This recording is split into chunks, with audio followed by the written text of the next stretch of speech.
లష్కరే తోయిబా కరడుగట్టిన ఉగ్రవాది సైఫుల్లా ఖలీద్ హతమయ్యాడు. పాకిస్తాన్లోనే గుర్తు తెలియని వ్యక్తి ఖలీద్ ను కాల్చి చంపాడు. పట్టపగలే అందరూ చూస్తుండగానే సైఫుల్లా ఖలీద్ ను లేపేశారు. లష్కరే కార్యకలాపాల్లో సైఫుల్లాది కీలక పాత్ర. నేపాల్ మాడ్యూల్ మొత్తం కూడా అతడే నిర్వహించేవాడు. ఇండో నేపాల్ సరిహద్దుల నుంచి ఉగ్రవాదులను దేశంలోకి పంపేవాడు. గతంలో దేశంలో పలు ఉగ్రవాదుల దాడుల వెనుక కూడా ఇతడి పాత్ర ఉంది. రాంపూర్లోని 2001 సిఆర్పీఎఫ్ క్యాంపుపై దాడి వెనుక కూడా ఖలీద్ హస్తం ఉంది. 2005లో బెంగళూరు ఐఏఎస్సీ క్యాంపస్ పై దాడి వెనుక ఉన్నది కూడా ఇతడే. అలాగే 2006లో నాగ్పూర్లోని ఆర్ఎస్ఎస్ కేంద్ర కార్యాలయంపై దాడికి కుట్ర పన్నింది కూడా సైఫుల్లానే. 5 ఏళ్లలో 3 కీలక దాడులు చేసి దేశంలో కలకలం రేపాడు. భారత్లో లష్కరే తోయిబా కార్యకలాపాలు ఊపందుకోవడం వెనుక ఖలీద్ పాత్ర చాలా కీలకం. ఇతడు చాలా కాలం పాటు మారు పేరుతో నేపాల్లోని తలదాచుకున్నాడు. అక్కడి నుంచే కార్యకలాపాలు నడిపించాడు. వినోద్ కుమార్ అన్న పేరుతో తప్పుడు పత్రాలు సృష్టించి స్థానిక మహిళను పెళ్లి చేసుకున్నాడు. ఇటీవలే అతడు నేపాల్ ను వదిలి పాకిస్తాన్లోని సింధ్ ప్రావిన్స్ మట్లీకి మకాం మార్చేశాడు. రిక్రూట్మెంట్, నిధుల సేకరణలో ఇతడిది కీలక పాత్ర. ఇతన్ని ఎవరు చంపారోన్న దానిపై స్పష్టత లేదు.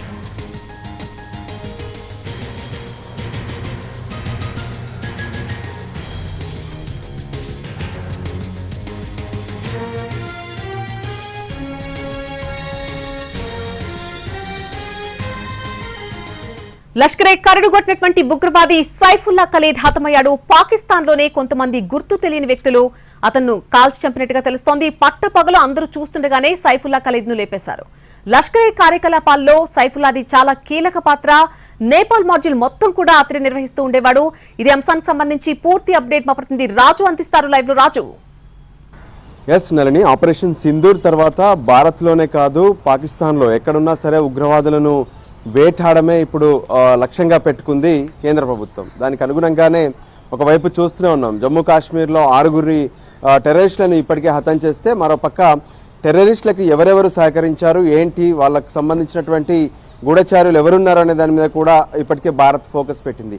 ఇక మరోపక్క కీలకమైనటువంటి అంశంగా చూస్తున్నాము, సైఫుల్లా ఖలీద్ కరడుగట్టినటువంటి ఉగ్రవాది లష్కరే తోయిబా కోసం ఎన్నో ఏళ్లుగా పనిచేస్తున్నారు. అంతేకాదు భారత్లో జరిగినటువంటి ఎన్నో దాడుల వెనక సైఫుల్లా ఖలీద్ ఉన్నారు. సో అటువంటి ఖలీద్ని ఈరోజు పాకిస్తాన్లో అంటే సొంత దేశంలోనే గుర్తు తెలియని వ్యక్తులు చంపేశారు. ఇంతకు చంపింది ఎవరు అనే దాని మీద ఒకవైపు పాకిస్తాన్లో ఉన్నటువంటి భద్రతా బలగాలతో పాటు భారత్ కూడా పూర్తి స్థాయిలో ఆధారాలు సేకరించేందుకు ప్రయత్నం చేస్తుంది. వాస్తవానికి నేపాల్ను లక్ష్యంగా చేసుకుని నేపాల్ నుంచి భారత్లోకి ఉగ్రవాదులను లాంచింగ్ చేయడం, అంటే అందులోంచి భారత్లోకి చొరబడేందుకు పూర్తి స్థాయిలో తనే సహకరించేవారు. ఉగ్రవాదులను శిక్షణిచ్చే విషయంలో కావచ్చు, ఆర్థిక నిధుల సమకూర్పించే విషయంలో కావచ్చు, సైఫుల్లా ఖలీద్ ఎన్నో కీలకంగా వ్యవహరించినటువంటి పరిస్థితి కనిపించింది. భారత్లో జరిగినటువంటి అంటే ఆర్ఎస్ఎస్ కేంద్ర కార్యాలయం, దాంతోపాటు బెంగళూరులో జరిగినటువంటి ఉగ్రదాడి, మరోపక్క సిఆర్పిఎఫ్ క్యాంపు పైన జరిగినటువంటి దాడిలో కూడా సైఫుల్లా ఖలీద్ కీలకంగా వ్యవహరించినట్టుగా తెలుస్తుంది. గత కొంతకాలంగా నేపాల్లోనే ఉండి ఈ మధ్య కాలంలో పాకిస్తాన్లోకి మళ్ళీ వెళ్లారు. సో పాకిస్తాన్లో ఉన్నటువంటి సైఫుల్లా ఖలీద్ను ఈరోజు మధ్యాహ్నం అందరూ చూస్తుండగానే పట్టపగలు కాల్చి చంపారు. అయితే కాల్చి చంపింది ఎవరనే దాని మీద ఉత్కంఠ నెలకొంది. ఏదేమైనా భారత్ మాత్రం అటు పాకిస్తాన్లో కావచ్చు, భారత్లో కావచ్చు ఉగ్రవాదులు ఎవరున్నా సరే ఏరివేస్తాము. అంతేకాదు పాక్ నుంచి భారత్లోకి చొరబడ్డటువంటి ఉగ్రవాదులు, మరోపక్క ఉగ్రవాదుల కోసం పనిచేస్తున్నటువంటి ఏవైతే స్లీపర్ సెల్స్ ఉన్నాయో వాళ్ళందరినీ కూడా వాళ్ళ పని పెట్టే పనిలో ఒకవైపు భద్రతా బలగాలు ఉన్నాయి. మొత్తానికి సైఫుల్లా ఖలీద్ చనిపోవడం మాత్రం ఖచ్చితంగా ఉగ్రవాదులకు కొంత లోటని చెప్పుకోవచ్చు. ఎందుకంటే చాలా కీలకంగా వ్యవహరించి భారత్లోకి ఉగ్రవాదులను లాంచింగ్ చేసే వ్యవహారంలో తనే కీలక సూత్రధారి. అంతేకాదు భారత్లో జరిగినటువంటి ప్రతి ఉగ్రదాడి వెనుక కూడా సైఫుల్లా ఖలీద్ కీలక పాత్ర పోషించారు. నళిని, రాజు, అసలు గుర్తు తెలియని వ్యక్తులు చంపారన్నట్టుగా మనకు సమాచారం ఉంది ఇప్పటి వరకు. దానికి సంబంధించి అక్కడ దేశంలో ప్రభుత్వమైనా స్పందించడం జరిగిందా?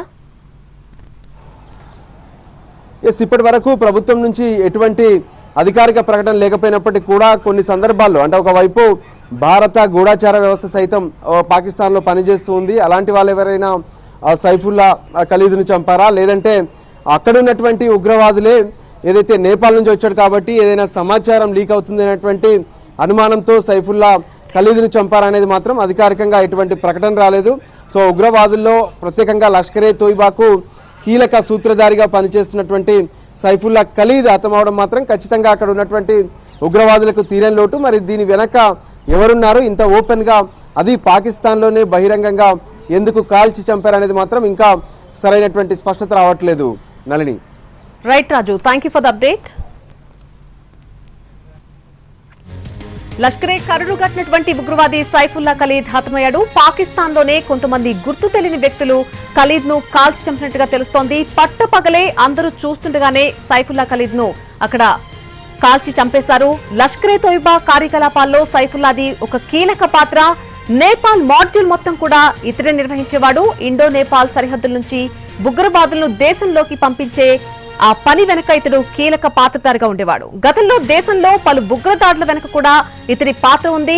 రాంపూర్లోని 2001లో జరిగినటువంటి సిఆర్పీఎఫ్ క్యాంపుపై దాడి వెనుక కూడా ఖలీద్ హస్తం ఉంది. అలాగే 2005లో జరిగినటువంటి బెంగళూరు ఐఏఎస్సీ క్యాంపస్ పై దాడి వెనుక కూడా ఇతడే ఉన్నాడు. అలాగే 2006లో నాగ్పూర్లోని ఆర్ఎస్ఎస్ కేంద్ర కార్యాలయంపై కూడా ఒక దాడి జరిగింది.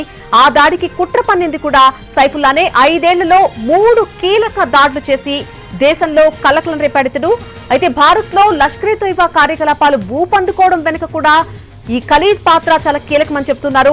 ఇతడు చాలా కాలం పాటు మారు పేరుతోనే నేపాల్లోనే తలదాచుకున్నాడు. అక్కడి నుంచే కార్యకలాపాలు నడిపించేవాడు. వినోద్ కుమార్ అనేటువంటి పేరుతో తప్పుడు పత్రాలు సృష్టించి స్థానిక మహిళను కూడా అక్కడ పెళ్లి చేసుకున్నాడు. ఇటీవలే అతడు నేపాల్ ను వదిలేసి పాకిస్తాన్లోని సింధ్ ప్రావిన్స్ మట్లీకి మకాం మార్చేశాడు. రిక్రూట్మెంట్, నిధుల సేకరణలో ఇతడిది కీలక పాత్ర. ఇతన్ని ఎవరు చంపారన్న దానిపై ప్రస్తుతం అయితే ఎటువంటి క్లారిటీ లేదు. భారత్ కు వ్యతిరేకంగా పనిచేసేటువంటి 16 మంది ఉగ్రవాదుల్ని 2 ఏళ్లలో గుర్తు తెలియని వ్యక్తులు పాక్ గడ్డపైనే కాల్చి చంపేశారు.